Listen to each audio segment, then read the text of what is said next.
Mesdames et messieurs, aujourd'hui est un grand jour. Dans cette vidéo, on va vous dire toutes les galères qu'on a eues récemment à cause de l'administration française. Et vous allez voir que vous soyez salarié ou chef d'entreprise, ça va vous rappeler des mauvais souvenirs. Parce que je crois qu'on a tous au moins une histoire à raconter sur comment la bureaucratie française, c'est une horreur. Et ce qui va nous permettre de répondre à des questions, parce que là, c'est la cagnotte du canard en ce moment. On demande 250 000 € pour pouvoir continuer nos activités une année de plus et les développer à la marge. Et il y en a qui se disent légitimement que c'est plus que l'année dernière. Pourquoi est-ce que c'est plus que l'année dernière ? Parce que l'URSSAF, tout simplement. Tu es quoi? Entrepreneur. Tu travailles pour qui? Pour moi. Pour qui? Pour vous. Dis mon nom.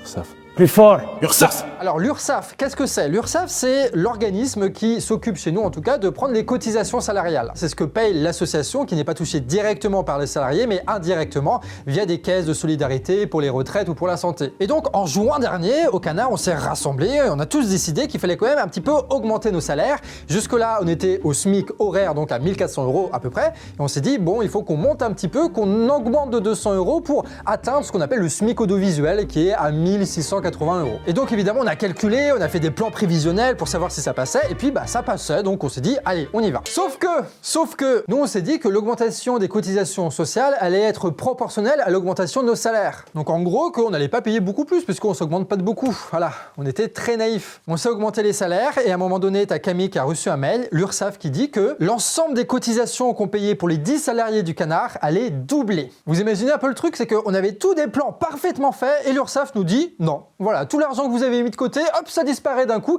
directement pour l'URSSAF. Non mais c'est n'importe quoi leur système. En plus, c'est impossible à prévoir, il n'y a personne qui comprend comment ça se fait les cotisations, même l'URSSAF, ils n'arrivent pas à comprendre, ce qui fait qu'en fait, on ne peut pas prévoir si on augmente nos salaires ou si on change les horaires d'une personne, et ben en fait, tu sais pas combien ça va te coûter. Donc en fait, tu ne peux pas planifier, tu ne peux pas prévoir, tu es toujours dépendant de ce que va dire l'URSSAF dans 4 mois. D'ailleurs, si on remonte un petit peu, qu'on fait l'histoire, ça c'est à cause de Fillon. Fillon, c'était le premier ministre de Sarkozy, là, tu sais, avec les gros sourcils, et lui, il a dit, vas-y, on va baisser les charges sur l'emploi au niveau du SMIC, et comme ça, ça va créer plein d'emplois. Et si le SMIC coûte moins cher, les entreprises vont recruter plus de gens au SMIC. Résultat, les gens n'ont pas plus recruté au SMIC, et ceux qui étaient au SMIC, en fait, ils n'étaient jamais augmentés parce que les patrons, ils voyaient bien qu'ils ça allait doubler leur cotisation sociale.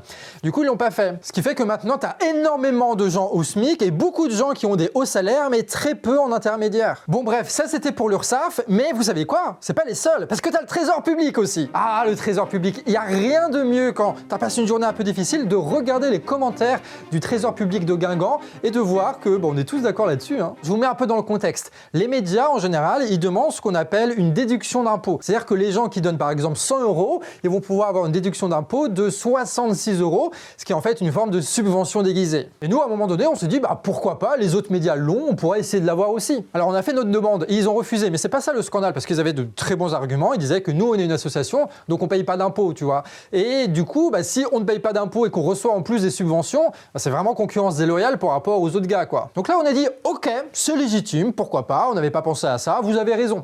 Sauf que ça s'est pas arrêté là. Camille a reçu un mail à un moment donné, donc des impôts, en disant, vous êtes une association à but lucratif, et du coup, vous allez devoir payer 30% d'impôts sur ce que vous gagnez là en ce moment, mais sur tout ce que vous avez jamais gagné depuis 2020, ce qui représente des dizaines de milliers d'euros. Donc au bas mot, on aura dû supprimer à peu près la moitié des emplois au Canard réfractaire. Voilà. Alors que ça n'a d'aucun sens. On ne s'enrichit pas avec ça, vu les salaires qu'on se prend, d'accord? Il n'y a pas de prime magique ou je ne sais quoi qui fait avec tout un système pour nous enrichir, pas du tout. On ne fait pas de placement de produits et surtout on ne vend rien. On fait juste poster des vidéos pour tout le monde. Ceux qui donnent au Tipeee, ils n'ont pas plus de privilèges que d'autres, d'accès à d'autres informations, pas du tout. Donc ils voulaient nous faire payer des impôts à 30%, alors que c'était pas du tout légitime. On savait qu'on avait raison, mais du coup on a quand même été obligé d'acheter un avocat, d'acheter le service d'un avocat, et on a dû payer énormément de pognon. Tout ça parce que l'administration française a fait une erreur. Et c'est comme ça tout le temps. Et pareil, nous on a des prestataires, des gens qui sont en auto-entreprise parce qu'ils l'ont décidé en général ou parce que c'est un travail très irrégulier qu'ils font. Et là du coup tu rentres dans le magnifique monde du portail des auto-entrepreneurs.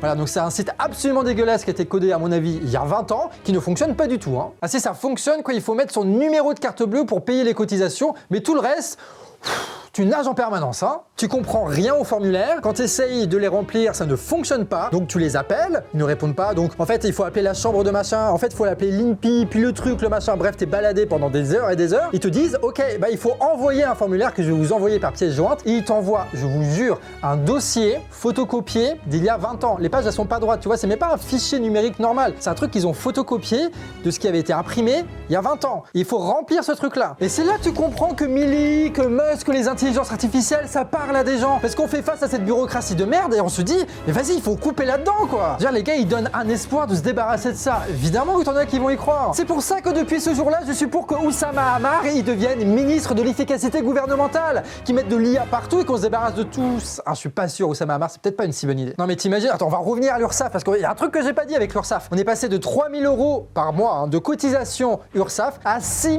500 rien qu'avec notre petite augmentation de salaire. Et ça, on l'a appris 4 mois après. Les gars, ils sont pas capables de gérer ça en mode, bah vas-y, on vous appelle, on vous prévient, ça va augmenter sévèrement, vous avez pas vu ces textes de loi que personne ne comprend, que nous-mêmes on a du mal à comprendre, mais on vous prévient quoi. Non, non, non, ils nous ont vraiment dit qu'il fallait payer tout ça d'un coup. Attends, mais si une boîte privée fait ça, elle se retrouve au tribunal. Mais vu que c'est l'URSSAF, non, évidemment, il faut qu'on reste droit, qu'on leur dise merci bien, évidemment. Et nous, ça, on le vit, mais bon, ça va, tu vois, on s'en sort. T'as plein d'artisans, de PME, d'auto-entreprises, notamment après le Covid, qui n'ont pas d'autre choix que de fermer boutique. Ou alors de bosser,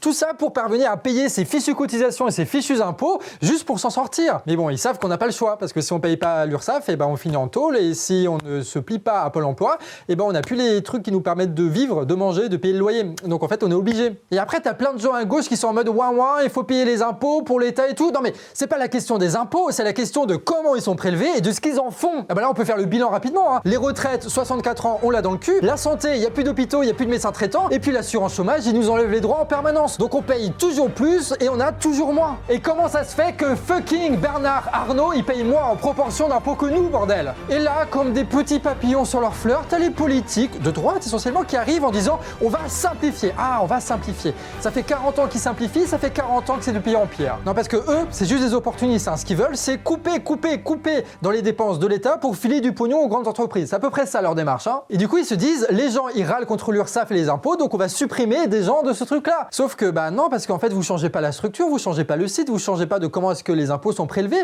Non, tout ce que vous faites, c'est que les rares personnes qui arrivent à nous aider à l'intérieur de ces structures, vous voulez les renvoyer. En fait, à mon avis, le plan derrière, c'est qu'on ne comprenne plus rien du tout à comment marchent les cotisations et l'impôt. Alors évidemment, il faut payer des impôts, et on pourra même en payer plus si vous voulez, mais il faut absolument qu'on ait des trucs en contrepartie, genre des hôpitaux, ou alors des médecins, ou alors une justice fiable, ou alors une retraite qui marche avant de crever peut-être, je dis ça, je dis rien. Avec une justice qui ne mette pas des années à régler des affaires qui auraient pu être faites en 15 jours, quoi. En fait, on se fout pas mal de notre gueule, je crois que c'est ça surtout le point. Bref, il faut véritablement organiser différemment la société pour ne pas que ça profite juste aux possédants et que ceux qui travaillent, eh ben, ils puissent vivre dignement. C'est ça en fait l'objectif. Et ça, c'est l'objectif d'une démocratie, tu vois. C'est à la fois décider politiquement de ce qu'on veut, mais aussi économiquement. Ce qui fait que les grandes entreprises, on doit les posséder. Parce que si on les possède pas, on décide de rien. Et que du coup, c'est les gros qui décident. Et les gros, ils décident quoi? Ils décident que les petits ils travaillent, ils payent pendant qu'eux, ils profitent. Bref, toi, t'en penses quoi de tout ça? Est-ce que toi aussi, t'as eu des galères avec l'administration française? Tu peux nous dire ça en commentaire. Et si tu veux à la fois financer l'URSSAF et en même temps le Canard réfractaire, tu as en description le lien de notre cagnotte qui va nous permettre de tenir pendant une année de plus. Pour nous, c'est absolument vital que vous puissiez donner, si vous le pouvez, à cette cagnotte-là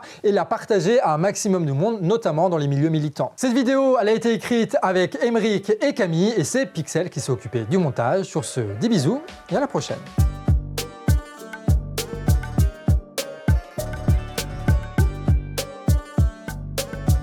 Ouais.